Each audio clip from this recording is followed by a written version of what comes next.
पति पत्नी की प्यारी सी लव स्टोरी।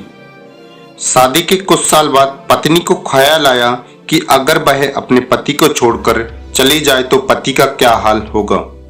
इस ख्याल से उसने कागज पर लिखा, अब मैं तुम्हारे साथ और नहीं रह सकती, अब तुमसे बोर हो गई हूँ, मैं घर छोड़कर जा रही हूँ हमेशा के लिए। इस कागज को उसने टेबल पर रख दिया और जब पति के आने का समय हो गया तो उसकी प्रतिक्रिया देखने के लिए बिस्तर के नीचे छुप गई।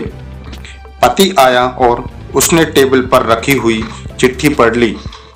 कुछ समय खामोश रहने के बाद उसने उस कागज पर कुछ लिख दिया और खुशी से झूमने लगा, गीत गाने लगा, नाचने लगा और कपड़े बदलकर नए कपड़े पहन लिए।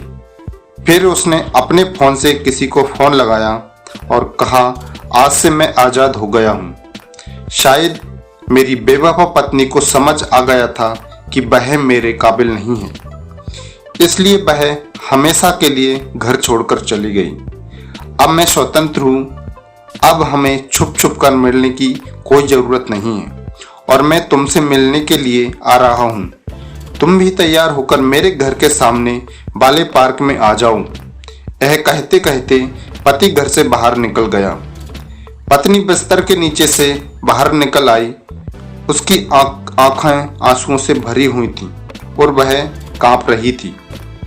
उसे इस बात पर बिल्कुल भी विश्वास नहीं हो रहा था कि उसका पति उसे ऐसे धोखा देगा, उसके साथ विश्वासघात करेगा।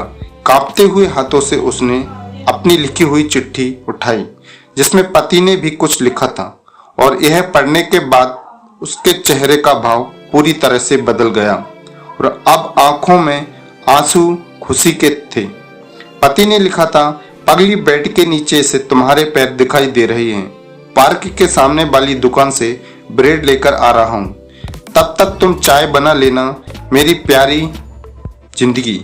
मैं खुशियाँ तुम्हारे आने से हैं, आधी तुम्हें सताने से हैं और आधी तुम्हें मनाने से हैं। तुम मेरी जिंदगी हो और मैं तुमसे बहुत प्यार करता हूँ और अगर सचमुच तुम मुझसे बिछड़ गई तो मैं जीते जी मर जाऊंगा। यह पढ़कर पत्नी खुशी से उछल पड़ी और उसने पति के लिए चाय के साथ पकोड़े भी बनाए। पति पत्नी का रिश्ता जितना नाजुक होता है उतना प्यारा भी होता है। कृपया अपने प्यारे रिश्ते को संभाल कर रखें। दोस्तों, ये मेरी छोटी सी स्टोरी आप लोगों को कैसी लगी कमेंट में ज़रूर बताएं और मेरे चैनल पर नए हैं तो मेरे चैनल को सब्सक्राइब जरूर करें। वीडियो को शेयर करना, लाइक करना ना भूलें।